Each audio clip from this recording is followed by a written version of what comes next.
Alienated, viva! Viva! Dr. Machar, viva! Viva! Kore, viva! Viva! Corby, viva! Viva! Sakatu, viva! Viva! Dr. Machar, viva! Viva! Well, about 400 troops of the SPLA-IO have defected and switched camps from fighting alongside their comrades who are in allegiance to Riek Machar to now fighting alongside the South Sudanese People Defense Forces who are in allegiance with the President Salva Kiir. This is coming at a time when the opposition has gained ground politically because for the first time right now we have a unanimous support from the high ranks to Riek Machar, and the fact that they are out in public saying that Salva Kiir should allow Riek Machar his freedom for him to give his part of the story. Well, that is part of the story that I'm going to tell you in this video, as well as what is the situation and why do we keep hearing about defections, mostly from the SPLA-IO towards SSPDF, even as South Sudan has a general election that is looming in the country. Well, this is Bonafide. If you haven't subscribed, kindly subscribe and hit that notification button so that when I release something new on the South Sudan crisis, you get notified as soon as possible. Well, in a span of just 2 months, thousands of SPLA-IO troops have decamped their side to join the South Sudanese People Defense Forces that is allied to the government. This is coming at a time when the first vice president and top leadership of SPLA-IO have been detained by the government of the day, saying that they are continuing their investigations over what happened in Nasir County that led to the start of these new clashes in South Sudan.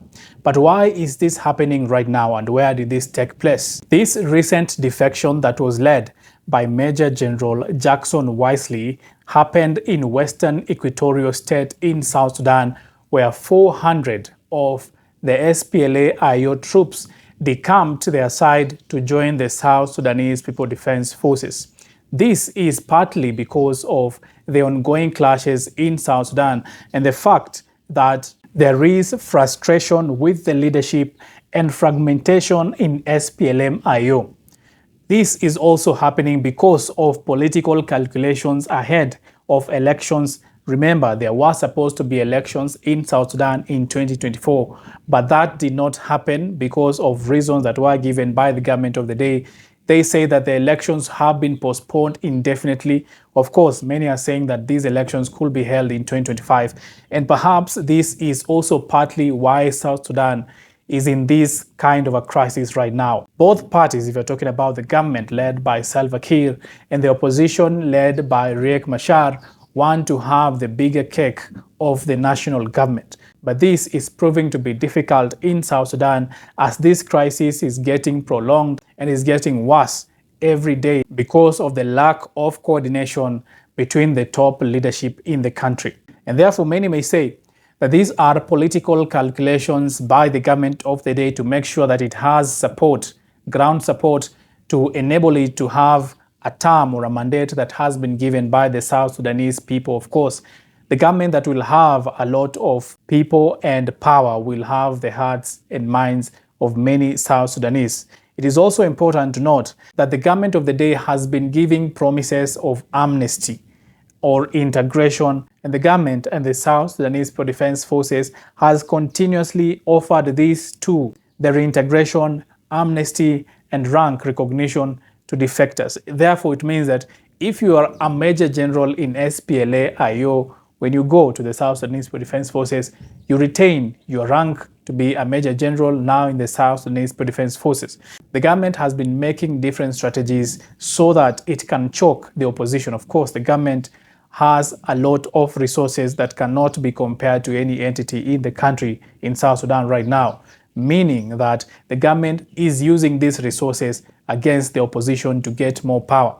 That means that the South Sudanese People Defense Forces, the army of the country, is well resourced, is well furnished compared to the opposition forces. And that has been used as a leverage by the government of the day to get more troops on its side, because there have been reports and complaints by SPLM-IO forces that many of these troops have remained in cantonment sites for years without salaries or integration. And this has caused frustration and led some to defect to the South Sudanese Defense Forces, which is better resourced. But politically, if you look at the political organization of the opposition in South Sudan, something is happening that has not happened since Dr. Riek Machar got detained.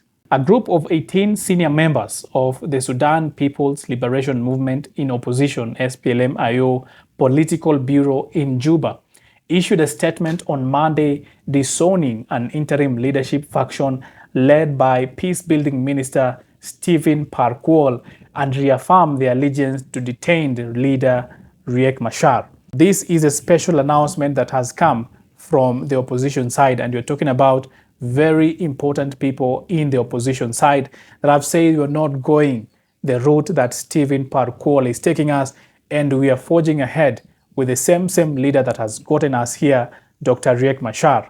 In fact, the statement was signed by prominent figures including Interior Minister Angelina Teny, Mining Minister Martin Abucha, and Energy Minister Peter Marcelo.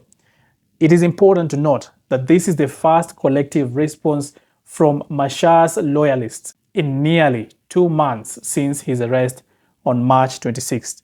They released a statement that read that, and I quote, "We reiterate that SPLM or SPLA-IO has not had a change of leadership. It is still headed by Dr. Riek Machar with the rest of the structures intact," end of quote. That has been the statement of the opposition bigwigs regarding who is now leading SPLM-IO.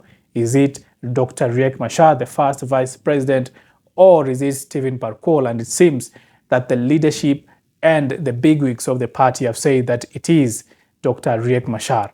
Well, I will keep you updated of the latest of what is happening in South Sudan regarding this new crisis. Keep it bona fide.